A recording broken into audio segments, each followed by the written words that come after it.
सिकंदर महान की सैन्य रणनीति ने दुनिया भर में असंख्य साम्राज्यों को हिला दिया और मिस्र में उनके आक्रमण का तरीका एक नया अध्याय था। सिकंदर का लक्ष्य केवल विजय प्राप्त करना नहीं था, बल्कि अपनी संस्कृति और प्रभाव को फैलाना भी था। जब सिकंदर ने मिस्र पर आक्रमण किया, तो उन्होंने इसे केवल एक सैन्य जीत के रूप में नहीं देखा, बल्कि एक सांस्कृतिक परिवर्तन के रूप में भी देखा। उनकी रणनीति का मुख्य पहलू था स्थानीय जनसंख्या का समर्थन प्राप्त करना। उन्होंने मिस्रवासियों को फारसी शासन से मुक्त करने का वादा किया, जिससे उनका स्वागत एक उद्धारकर्ता के रूप में हुआ।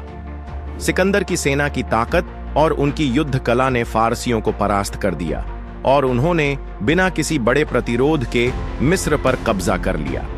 लेकिन यह केवल सैन्य विजय नहीं थी, यह मिस्र के लिए एक नए युग की शुरुआत थी। सिकंदर ने स्थानीय धार्मिक परंपराओं का सम्मान किया और खुद को अमोन के पुत्र के रूप में प्रस्तुत किया, जो मिस्र के लोगों के साथ उनकी सांस्कृतिक पहचान को जोड़ता था।